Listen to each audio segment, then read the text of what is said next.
comunicación, educación, finanzas, política, seguridad, sociedad. Conducido por el Dr. Muñoz. Acontecer. Hola, ¿qué tal? Muy buenas noches. Yo soy Héctor Muñoz y le doy la más cordial bienvenida a una edición más de su programa Acontecer. Saludo con mucho gusto al auditorio que nos sintoniza en los 18 municipios del estado, desde Choix hasta Escuinapa. Hoy vamos a platicar con Juan S. Millán Lizárraga y él nos va a platicar, nos va a hacer comentarios sobre la reforma laboral. Pero antes de pasar con nuestro invitado, déjenme comentarles acerca de la revista Gente. La revista Gente es una revista de circulación estatal que trae diversas secciones y contenidos, entre ellas de sociedad, política, cultura, historia, gastronomía, video. Es una revista muy completa que usted la puede adquirir en el www.gentesinaloa.com. Antes de pasar con nuestro invitado, vamos a ir a un corte. No se vaya, quédese. En un minuto regresamos.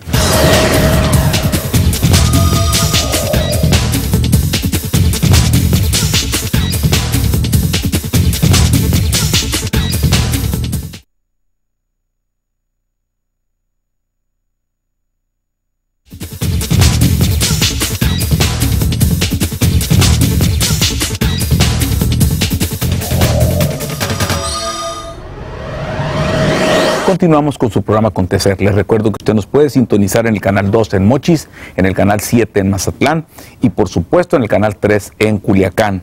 Y también desde todo el mundo a través del www.tvpacifico.com.mx. También me puede seguir en Twitter, en @JHéctorMuñoz o Facebook Héctor Muñoz.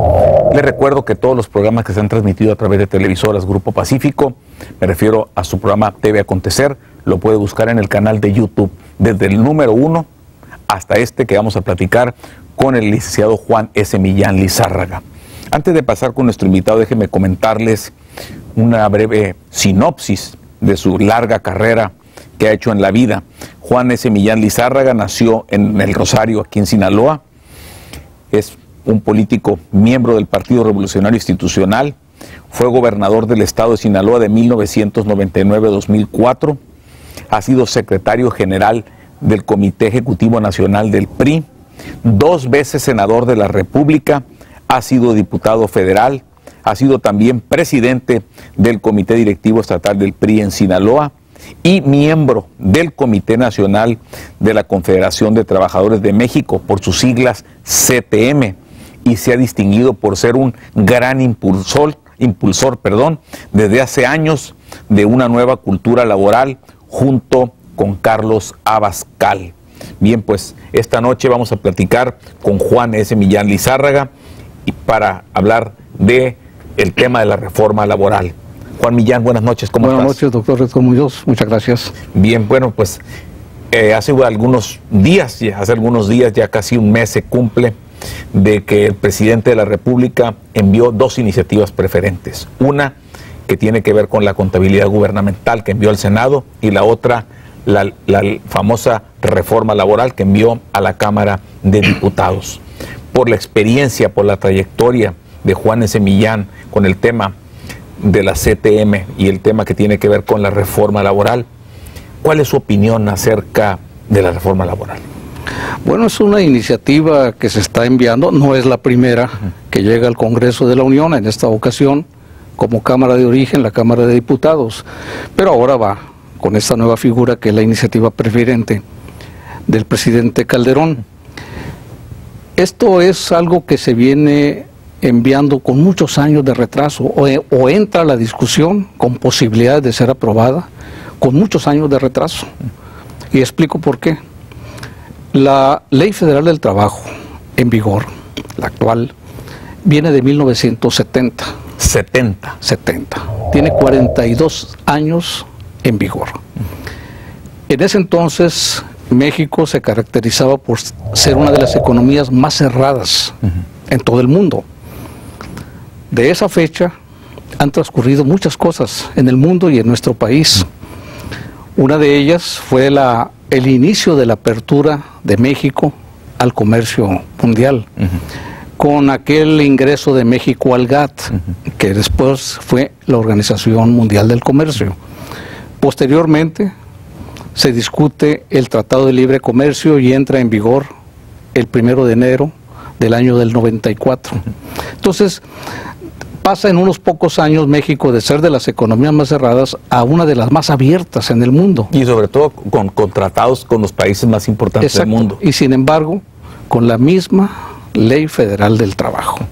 Es decir, por eso considero que con muchos años de retraso, como es todo el tema laboral en la historia de nuestro país, si tenemos que desde 1917 México tiene la primer constitución en el mundo que dedica un artículo, el 123, a la Ley Federal del Trabajo, es decir, al derecho laboral, y que luego hasta 12 años después se discute la ley reglamentaria, la Ley Federal del Trabajo, y algunos de los derechos consagrados en el artículo 123 empiezan a hacerse realidad hasta el año 42-43, el Instituto Mexicano del Seguro Social.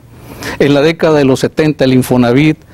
Vamos viendo cómo pasan décadas para que se vayan plasmando derechos consagrados en la Constitución, de una ley tutelar, hay que reconocerlo.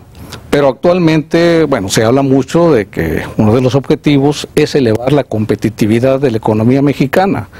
Y hay muchos aspectos, es un tema muy amplio. Muy amplio. Así es. Ahora, si le preguntara yo a usted, ¿es necesario una reforma laboral o no es necesaria? Bueno, hay mucha discusión al respecto. Por ejemplo, doctor, estuvimos presentes en la conferencia que dio el doctor Pedro Aspe, y él mencionó enfáticamente que era necesaria una reforma laboral. Sin embargo, recordará que expresó algo muy importante. Expresó que la economía de México estaba muy bien en este año 2012, y dio un dato muy impactante. Dijo: México ya llegó a los $1,000 millones diarios de manufacturas y está a punto de convertirse en uno de los 5 o 6 primeros países exportadores de automóviles. Entonces, si es así, si pasamos a tener un estado, un país que no era un país manufacturero, a uno manufacturero con esos resultados, fue con la actual Ley Federal del Trabajo. Sin embargo, sí hay muchos aspectos que tienen que discutirse. ¿Cómo cuáles? Por ejemplo, el poner el énfasis en los convenios de productividad. México, para elevar la competitividad de su economía en conjunto, tiene que elevar la competitividad de cada una de las regiones del país y de cada una de las ramas de la economía. Y la competitividad es la elevación de la productividad en cada una de las empresas. Y en esto los trabajadores tienen que jugar un rol muy importante, como de hecho lo hacen. Sin embargo, se soslaya o se toca o se le da poca importancia a un punto muy importante: los ingresos de los trabajadores, los salarios de los trabajadores. Si quiere, vamos a ir a un corte y ahorita platicamos sobre los ingresos de los trabajadores. Correcto. Bien, vamos a ir a un corte. Estamos platicando con Juan S. Millán Lizárraga, quien nos está haciendo algunos comentarios sobre la reforma laboral. Yo soy Héctor Muñoz, sígame en Twitter, en @jHéctorMuñoz. Regresamos, no se vaya, quédese con nosotros.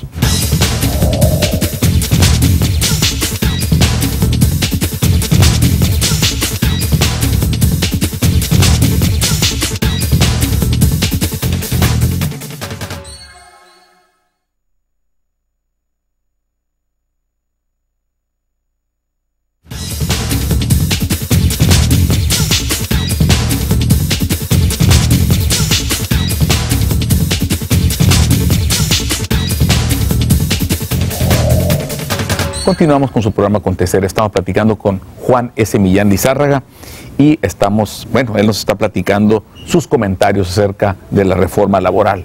Antes de ir a un corte nos comentaba el tema de los salarios. Licenciado, adelante, por favor. Bueno, es obligada una referencia de lo ocurrido en muchos años en nuestro país. En 1946, al concluir la Segunda Guerra Mundial, se inicia un despegue de la economía mexicana y se firma un pacto muy interesante, poco conocido, el Pacto Obrero Industrial. En ese pacto participan representantes del sector empresarial con representantes de los sindicatos de trabajadores. ¿En México? En México. Y hay un par de líneas que señalan: debemos ponernos de acuerdo para elevar la productividad de los centros de trabajo del país para poder competir en lo que tarde o temprano México formará parte. Un tratado de libre comercio con Canadá y los Estados Unidos. En aquellas 1946. Se anticiparon casi 50 años. Es hasta principios de la década de los 90, muy intensamente, los años 92 y 93, recordará, doctor, aquel famoso Fast Track, El Fast Track, para la discusión de el proyecto de Tratado de Libre Comercio. con Salinas de Gortari. Exactamente. En ese entonces nos tocó participar como parte de un grupo de discusión del Congreso del Trabajo y la CTM con los sindicatos norteamericanos de la AFL-CIO y también con los sindicatos canadienses. Ellos mencionaban que deberíamos hacer un pacto, los sindicatos de los tres países, para cuidar mucho lo que sería la precarización del trabajo, los bajos salarios de los trabajadores, etcétera, etcétera. Uno de los argumentos que esgrimimos es que nosotros no podíamos hacer un pacto con ellos, porque no teníamos nosotros ninguna duda de que el atractivo, el principal atractivo, la gran ventaja comparativa de la economía de México radicaba precisamente en los bajos salarios de nuestro país y que esperábamos se vinieran empresas a instalar en nuestro país, como ocurrió, y que la competencia para los trabajadores norteamericanos no era México, eran los países asiáticos, como estaba ocurriendo ya en ese entonces. Y poníamos nosotros como ejemplo lo que fue un modelo en aquel tiempo de integración de la economía de regiones en el mundo. Lo que fue primero la Comunidad Económica Europea y hoy es la Unión Europea, cómo se levantaron las barreras, una sola moneda, etcétera, etcétera. Entonces decíamos, la enorme disparidad, la asimetría entre los salarios de los trabajadores de Alemania y de Francia frente a los salarios de Italia, de España, de Portugal, se va a ir reduciendo con el tiempo como fue ocurriendo. Difícilmente van a llegar a ser iguales, sin embargo la brecha se hará cada vez más estrecha. Eso esperamos que ocurra con el Tratado de Libre Comercio. Es decir, que los trabajadores mexicanos así pasen algunas décadas, pero que haya una tendencia de la homologación salarial hacia la homologación salarial. La verdad que... Y está sucediendo en Estados Unidos. En México no, y les doy un dato. En aquel entonces, estamos hablando del año 93, un trabajador mexicano, en términos de salario mínimo, tenía que trabajar 8 horas para ganar el equivalente de lo que ganaba un trabajador norteamericano en términos de salario mínimo en 1 hora de trabajo. O sea, era 8-1. ¿Cuál es en 2012? 12-1. Es decir, no se dio esa tendencia a la homologación, no se ha registrado. Ahora se habla que con esta reforma laboral sí pudiera darse, pero la experiencia que traemos es negativa para los trabajadores mexicanos. ¿Qué es lo que hay que hacer desde su punto de vista? Mira, yo soy, disculpa la primera persona, no soy partidario de que se den incrementos salariales por decisión gubernamental. Aquella experiencia de los años de Echeverría y de López Portillo, el famoso 30, 20, 10 de incremento por decreto. Por decreto, fue un gravísimo error. Se tiene que dar la libre discusión de los niveles salariales empresa por empresa, lo que es la contratación colectiva y la revisión salarial. Sin embargo, hay que introducir algo muy importante que es para conveniencia de ambas partes, los convenios de productividad. Que un trabajador haga suyo el futuro de la empresa, se involucre en la elevación de la competitividad a partir de programas de elevación de productividad, pero que también quede plasmado en ese convenio de productividad que el trabajador tendrá una participación de los beneficios que resulten de esa elevación de la productividad. No que actualmente, en la mayoría de los casos, se fijan los salarios con base en una expectativa de la inflación del año entrante.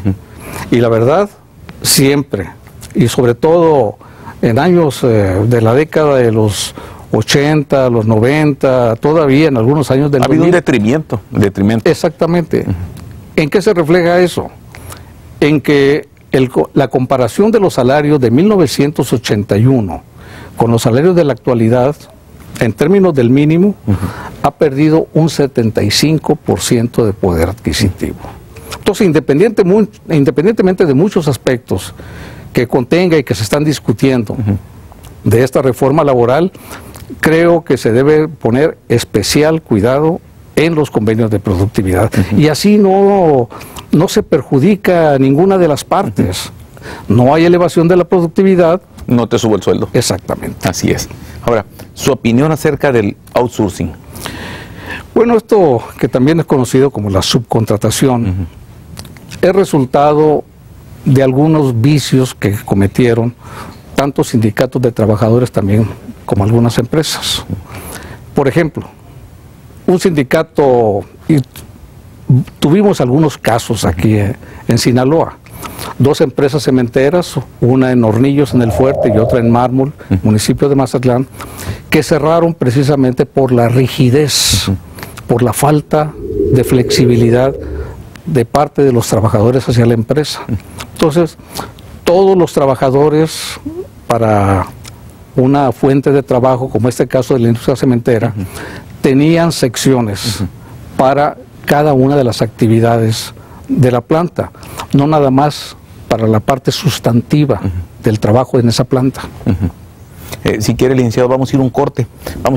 Estamos platicando con Juan Millán Lizárraga, quien nos está haciendo sus comentarios acerca de la reforma laboral. Yo soy Héctor Muñoz, sígame en Facebook, Héctor Muñoz. Regresamos, no se vaya, quédese con nosotros.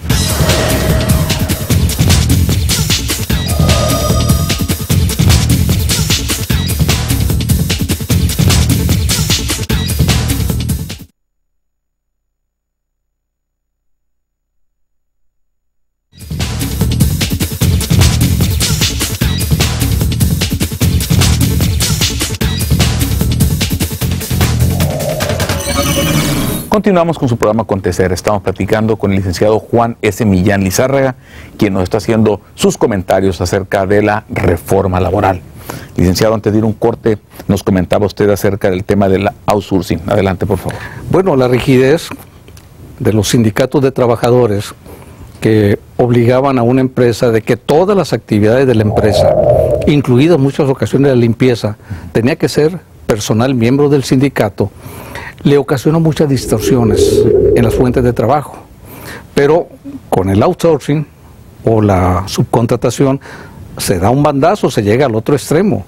Hay empresas que no tienen ningún trabajador directamente a su servicio, sino que contratan o subcontratan a una empresa que es la que provee los trabajadores. Y en muchas ocasiones, más bien en todos los casos, estas empresas que subcontratan no tienen ninguna responsabilidad laboral en lo que se refiere a despidos o en fin. ¿Y la ley no los protege?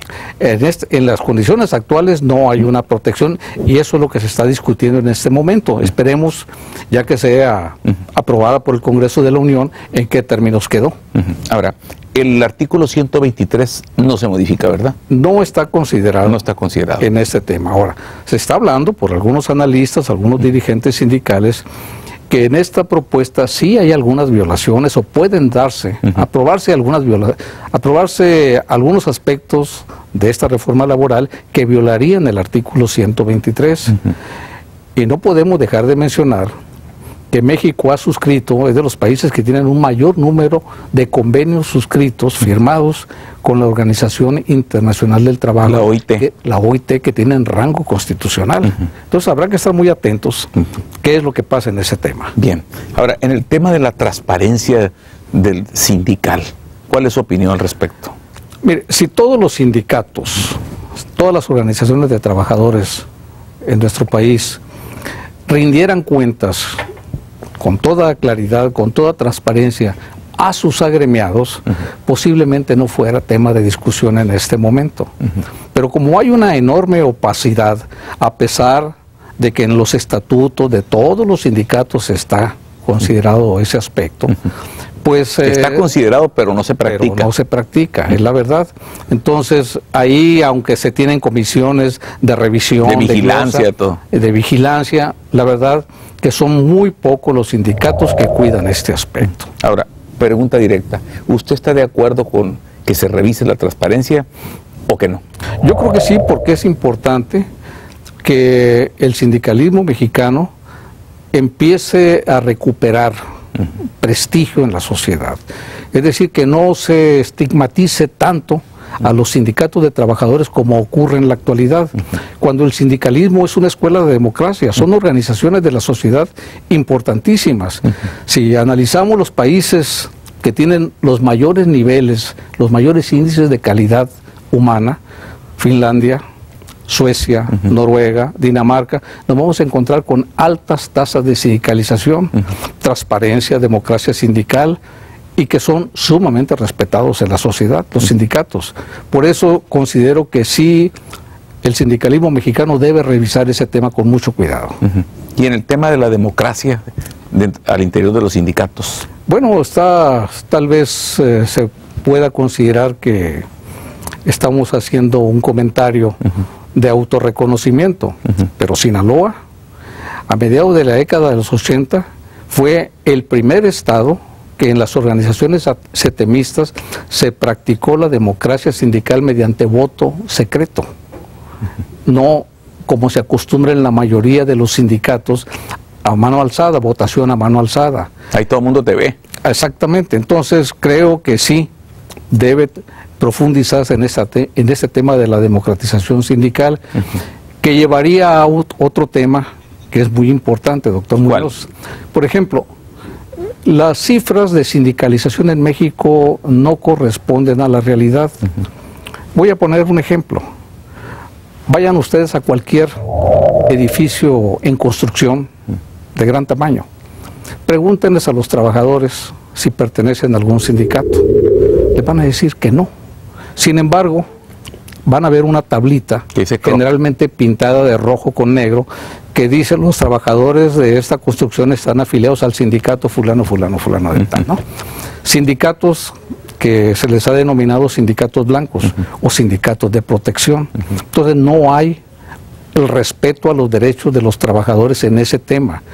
Con la democratización, con la transparencia, se pudiera pasar a otro nivel en el funcionamiento, en la organización de los sindicatos. Bien, ahora ya casi nos quedan como 2 minutos para irnos. En este tema, bueno, pues no hay duda que usted junto con Carlos Abascal impulsaron el tema de la nueva cultura laboral. ¿Cuál fue el punto medular? Lo que nosotros siempre propusimos es que una iniciativa de reforma laboral en nuestro país no fuera una decisión gubernamental, vaya, ni siquiera de un partido político, que una propuesta para convertirla en iniciativa de ley tenía que pasar por el consenso, por el acuerdo entre los representantes del sector empresarial y de los trabajadores. Esa era la esencia de la nueva cultura laboral, el acuerdo, es decir, ya tenemos un consenso, ya nos pusimos de acuerdo, entonces sí, conviértase en iniciativa y despójese de cualquier signo partidario. ¿Cuántos años tenía Juan Millán impulsando esa nueva cultura laboral? De hecho, esto arranca desde 1987. En 1987, los organismos empresariales de nuestro país presentaron un documento a los candidatos en campaña en aquel entonces por la presidencia de la República. Nos quedan 30 segundos. Con una propuesta de reforma laboral. Nosotros la rechazamos contundentemente. Y después Carlos Abascal, como presidente de la Coparmex, retoma el tema, platicamos y de ahí surgió la propuesta de una nueva cultura laboral. Bien. Licenciado Juan Millán Lizárraga, le agradecemos. Despídase del auditorio. Pues el que agradece esta invitación soy yo, doctor Muñoz. Muchas gracias por la paciencia y por un tema que, en mi opinión, es apasionante. Pues la verdad que sí, bien. Y les recuerdo, bueno, al auditorio de que si alguien quiere enterarse más, pues, de la vida de Juan Millán, bueno, yo tuve la oportunidad de entrevistarlo, el libro de los políticos sinaloenses, que un colega también que escribe en los medios, pues hizo referencia el otro día de él, pues aquí lo puede ver. Se llama Políticos Sinaloenses y lo puede buscar en mi página www.hectormunoz.com.mx. Bien, pues nos vamos. Les recuerdo, todos los días nos vemos de 8 a 9 de la mañana en Radio Fórmula. Les agradezco a ustedes que nos hayan acompañado en esta entrevista con Juan Millán Lizárraga, quien nos comentó sus opiniones acerca de la reforma laboral. Nos vemos en la próxima edición con un tema de gran interés. Yo soy Héctor Muñoz y este fue su programa Acontecer. Buenas noches, hasta pronto.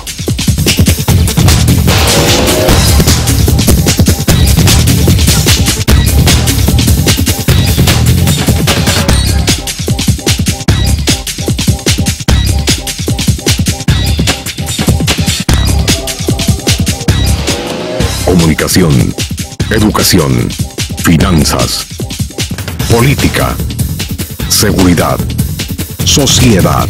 Conducido por el Dr. Muñoz. Acontecer.